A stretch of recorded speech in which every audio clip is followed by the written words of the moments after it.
Tekerejeho nibabwira reka mbabwire ejo bundi numvishe story y'umukobwa waroze umusore. Umukobwa ngo yabwiye umusore ko amukunda amutwitiye arangije agira aramubwira ati jewe ntanda wanteye uramenye ushaka iyo ujyana nge sinjya ntera inda.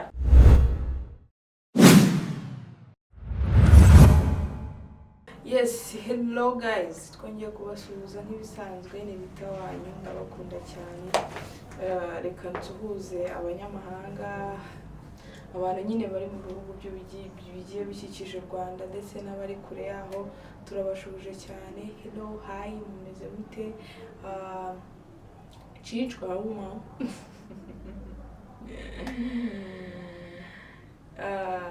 sava mumeze neza? Yes, reka nizere ko mumeze neza. Mo gake bizagenda biza. Yes, muri iki gitondo cyangwa se muri aya masaha bitewe n'igihe uri kurebera iki kiganiro, reka nguhe ikaze mu kiganiro cy'ubuzima bwite ku muntu cyangwa se icyo nakita urukundo hagati muri rusange. Hano ngiye kubabaza ibibazo ariko nanabaha inkuru mamo. Ese mumbwire uhagaze ku ruhe ruhande? Ese urukundo rwanyarwo ruracyabaho hagati y'umuhungu n'umukobwa? Ese mumbwire ubuhemu bwo buterwa n'urukundo cyangwa? Murambwira hagati aho, ariko ni ukuri ndababaye pe, ndababaye sinzi ikintu nababwira, gusa ndababaye. Mbabajwe na story y'umwana w'umukobwa yampaye ngo nyibabwire mu mugire inama. Ikindi dufite story ebyiri, semana ndabiza kubigenza gute murabimfashamo tuvuge story, ako ndagenda nihuta kugira ngo tutaza kurya iminota. Ndababwira vuba muramfasha mu byumve kandi mubagire inama kuko birakenewe. Ariko hagati aho ngaho, by the way, reka dukomeze twihanganishe abantu badukunda cyangwa se bakunda filimi zacu muri iyi minsi. Hari filimi ya Danger turi kubategurira hari filimi nziza turi kubategurira guys, turabinginze ni ukuri mutwihanganire, habayemo akabazo ka tekinike gusa muri iyi minsi igiye kuza, ariko ndayibatuye. Ni filimi nziza nabonye irimo abakinnyi bagiye batandukanye, so mukomeze mutwihanganire. Gusa natwe ntiduhwema kubagezaho ibyiza byinshi, tuba tubafitiye ibiganiro byacitse, urukundo, ubuzima, gospel, ibintu nk'ibyo. Ubu rero muri iyi sanse tugiye kuganiramo, tugiye kuganira kuri sanse ya gospel. N'ubundi ni uburyo bwa gospel kuko tugiye kuganira ku buzima, tugira inama abantu. Hano rero, hano hari umuntu wanyandikiye, banyihanganira mba nabyanditse njyewe burya sinkina kuko ntabwo nabyibuka, nigirira ubwenge bwinshi cyane, bafite ibintu byinshi cyane mu mutwe. Mba nabyanditse rero mu buryo bwo kugira ngo bidufashe bicemo neza.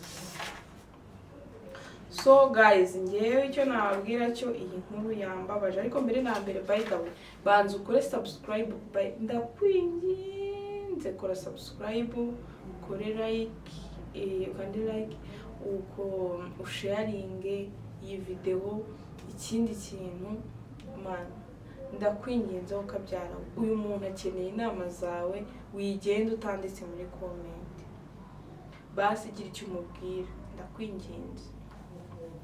Yego, twikomereze. Wenda byanditse ko mbibuze, ndabibonye. Okay, twagiye. Ubu rero tugiye kuvuga story, ariko ni umuntu wagishaga inama.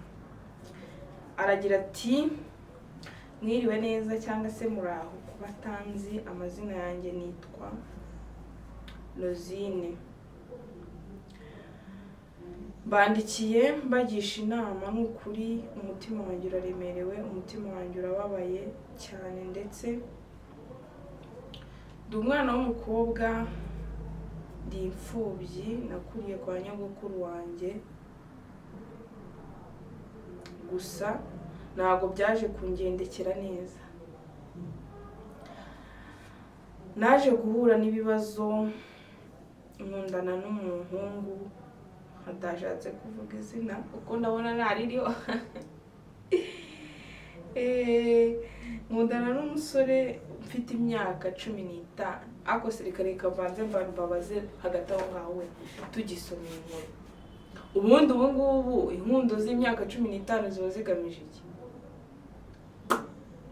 Abana bagiye kunyandikira banuka, ariko reka mbabwire ni ukuri, hari ibyo twita urukundo ariko turanakabye. Ugasanga umwana w'imyaka 15 cyangwa se 16 cyangwa 14 w'umukobwa akundana n'umusore w'imyaka 25. Ubwo urwo rukundo ruba rugamije iki? Tutabeshyanye, nyine tutagiye guca ku ruhande, urwo rukundo ruba rugamije iki? Mumbabarire mumbwire, urwo rukundo ruba rugamije iki? Ese uba wumva niba abana b'abakobwa b'imyaka 15 uracyari mu ishuri, muri primaire, nturajya no muri secondaire, urifashe ukundanye n'umuntu w'umuhungu ufite akazi w'imyaka 25, ese ubwo n'urukundo? Ese wa muhungu we, wowe uwo mukobwa uba umukunze, uwo mwana w'imyaka 15 wumva uzamumaze iki? Aha, kano kwivanga mu byanyu. Ubwo uyu nawe yakundanye afite imyaka mike cyane, akundana n'umusore ukuze w'imyaka 27.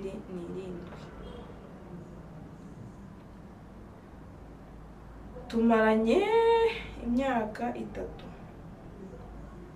Ubu ngewe kuri uyu munsi mfite imyaka 18. Wow, yaranakuze. Ubu nawe afite 30.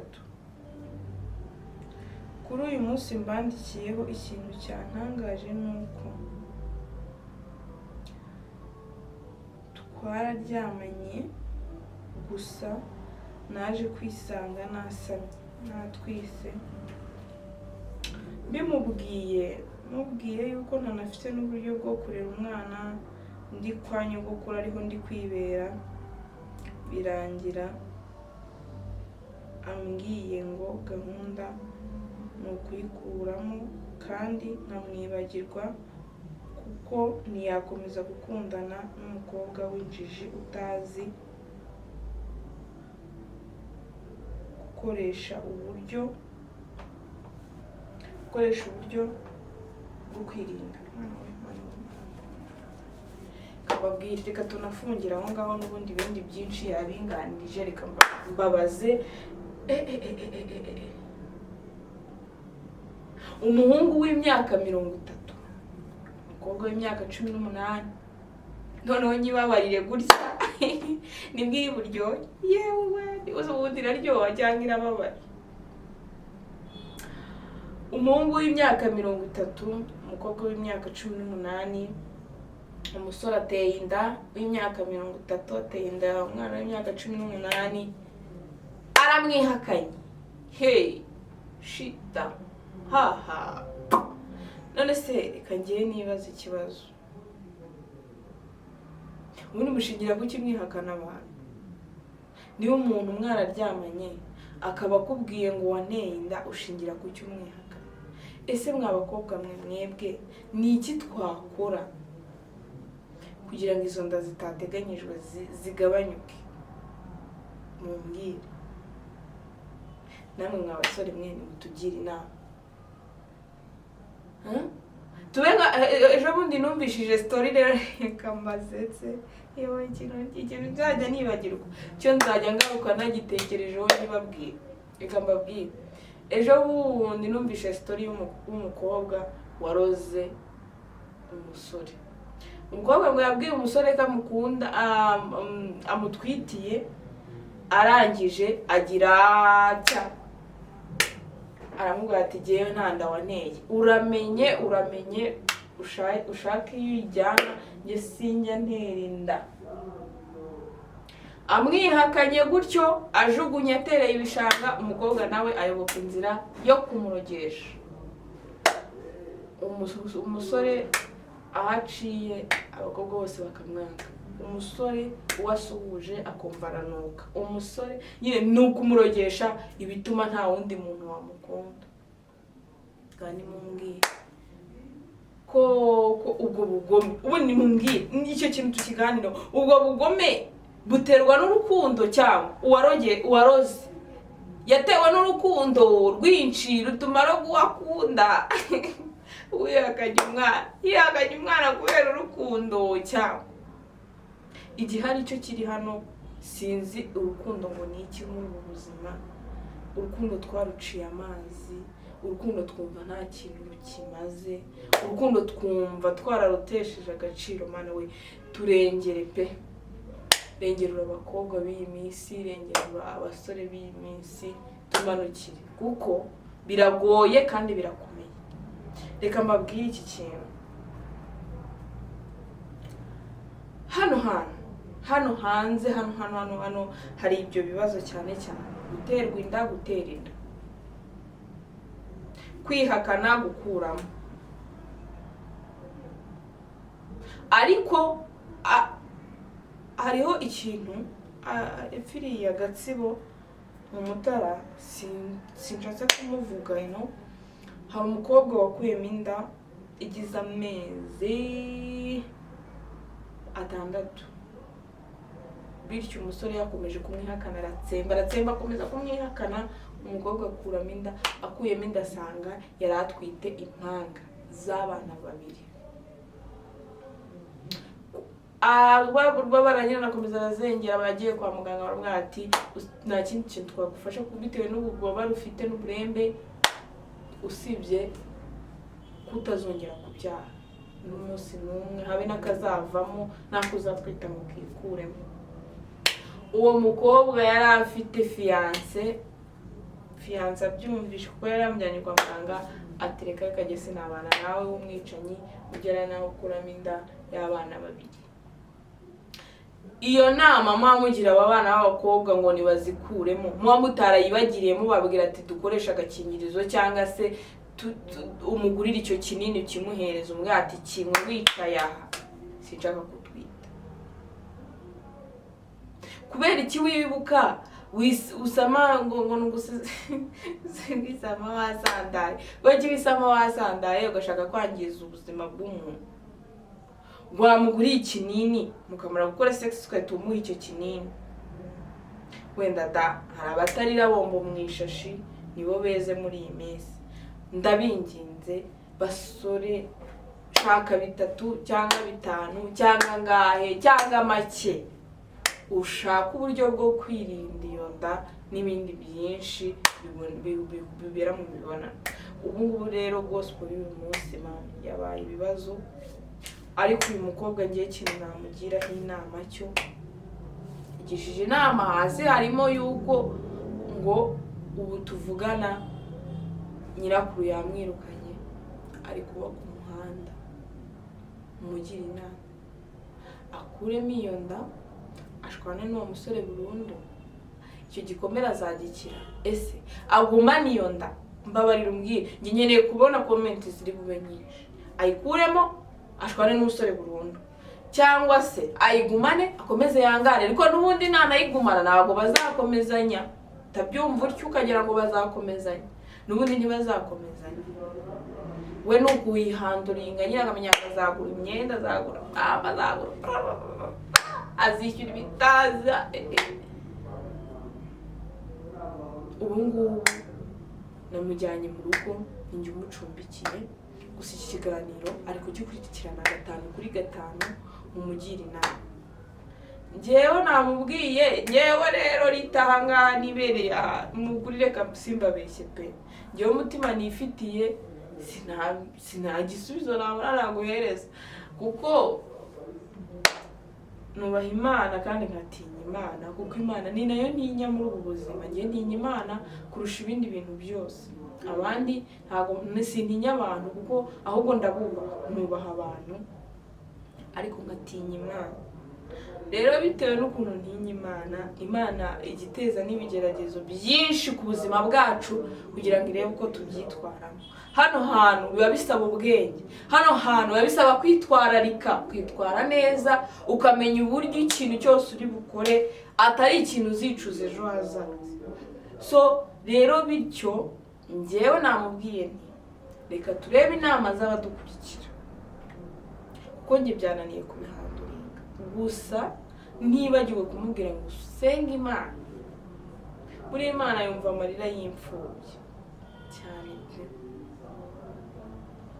kuko njyewe mfite ibihamya birenze kimwe.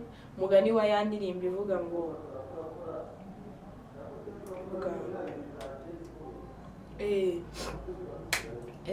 gusa nimunse kubushize nararirimbiye muranseka, gusa muri gospel ndabizi, mutege amatwi mwumva amagambo arimo, nimwumve ijwi ryanjye. Iravuga ngo dufite ibihamya byo yakoze bituma duhora tumwiringira. Imyaka irashira indi igataha, ariko Yesu nujya uhinduka. Kukwizera ntibidukoze isoni,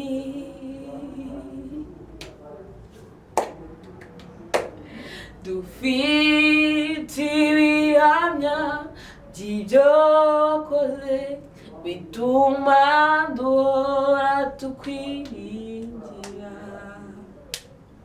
Imyaka irashira indi igataha, ariko Yesu nujya uhinduka. Kukwizera ntibidukoze isoni, kukwizera ntibidukoze isoni. Guys, rero murabyumva, kwizera Imana ntibikoze isoni pe. Nge nizeye Imana ndayibona bitari rimwe, nizera Imana ndayibona bitari yewe kuva mu bwana bwanjye nkiri mutonya kugeza na nizi saha. Hagira umuntu wese wo muri famiye yanjye ngo kuko ngo nari impari ngo niyo mpamvu uriho, ngo kuko ngo nakubyaye ngo niyo mpamvu uriho. Ntihagira ubivuga. Ngewe nakujijwe n'Imana, mu buzima nanyuzemo nabutambutsemo kubera Imana. Nahangaha nge ndi igihamya cyonyine. Ubu hari umuntu wavuze ngo twebwe ubwacu turi ibihamya byo guhamya ko Imana itagikoze isoni. So ngewe namubwiye nti senga. Hamwe no gusenga n'inama z'abantu, by the way, ubuzima bwose wanyuramo udafite abantu nta buzima buburimo. Icyambere na mbere kubana n'abantu, yaba uruta cyangwa ukuruta uca bugufi, waba uri umuyobozi cyangwa uri umuyoborwa ugaca bugufi. Haga imbere y'Imana twese turangana, kandi iyo uciye bugufi, Imana ikunda abantu bicishije bugufi mu mitima yabo, igakunda abantu bicishije bugufi imbere n'abo bari kumwe nabo. So Mana yanjye, ahasigaye ni ahanyu. Namubwiye kwizera Imana agasenga. Nanjye sindagafata nyine ngo mbe umuntu wa danje urenze, ariko dufite Imana ifite buri kimwe. Dufite Imana yomora ibikomere, dufite Imana yomora inguma, dufite Imana igira neza, dufite Imana erega n'aba basore tuba turimo nabo ntago ari ukuvuga ngo niyo babihakanye ngo bo baba bameze neza. Reka ntibazababeshye. Umusore nawe ahari umutima ubumurya. Ikindi kintu, niyo mutima waba utamurya, hariho igihe Imana iba yaramuhaye amahirwe yo kwitwa papa akanga kuyakira, finally nawe akazifuza kwitwa papa akabibura. Yego buri kintu akenshi ushaka ntabwo ari cyo ubona, ariko hamwe no kugiharana no gusenga Imana ndahamya neza ntashidikanya kukibona. Rero igihe okay, niba ari no kuyikuramo ariko mu biganiro ntihaze Mana njye sinibaza n'impamvu bigera mu rugero rwo kuyikuramo, kuko haba harimo gutakaza ubuzima mu nshirami, haba harimo kubura ubuzima ku mukobwa. Umuhungu we nta kintu yamubwiye, ariko umukobwa haba harimo kubura ubuzima. So nimutubwire rero guys, mutugire inama. Reka ngane ku musozo, ngana ku musozo, ariko hari umuntu ubatashya ubasuhuza. Aline cyangwa Ariane arabasuhuza, arabakunda cyane, kandi n'abandi bose bo muri Rise Up Media barabasuhuza. Harimo abenshi muri kubonaho muri iyi minsi, ariko harimo abadahari. Hari abantu benshi bajya batukunda kutubaza, na cyamfotoye nawe ari kwiga umunyeshuri maranye mwogu nyine, ariko barahari, by the way barahari. Ikindi kintu barabakunda, kandi namwe muradukunda rwose, biranshimisha. Ngewe nubwo nabona ari umuntu umwe wanditse cyangwa babiri, biranshimisha. Uwo muntu aba ari uwanjye wo mindani ku mutima. So mukore subscribe, like, share and comment kugira ngo tujye tubana uko bwije nuko bukeye. Dusoza rero, hari ikintu nababwira, cyangwa se hari inama nagira abandi bakobwa bari hanze cyangwa abasore. Jewe inama nabahereza yanjye ntekereza cyangwa ivuye ku mutima wanjye pe ntababeshye, mukoreshe ubwirinzi bwabugenewe bwizewe. Cyambere hari agakingirizo, igihe mwumva mudakeneye kurira bombo mu ishashi,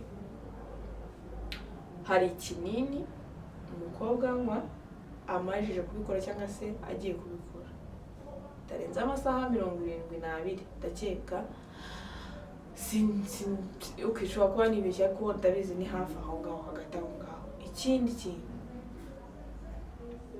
mukagerageza mwafura mwe mukareka gukomeretsa imitima y'abari, cyangwa se mukareka gukomeretsa imitima y'abakobwa bari hanze aha, kuko natwe ntitworoshye, abakobwa nabo ntiboroshye.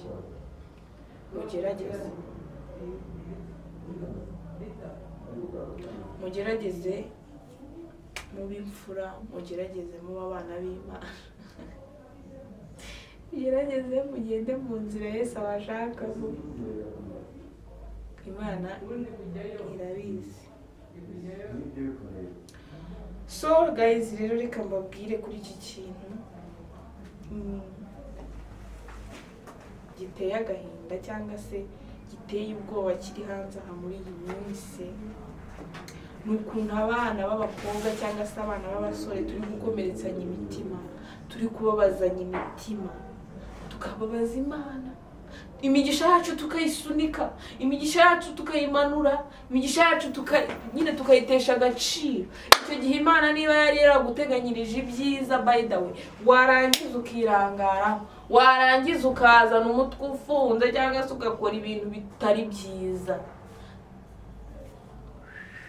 Imigisha yawe uri kuyinaga ibishanga cyangwa ibisheke, niko njya numva abantu bavuga. So ikintu nababwira cyo nicyo ngicyo.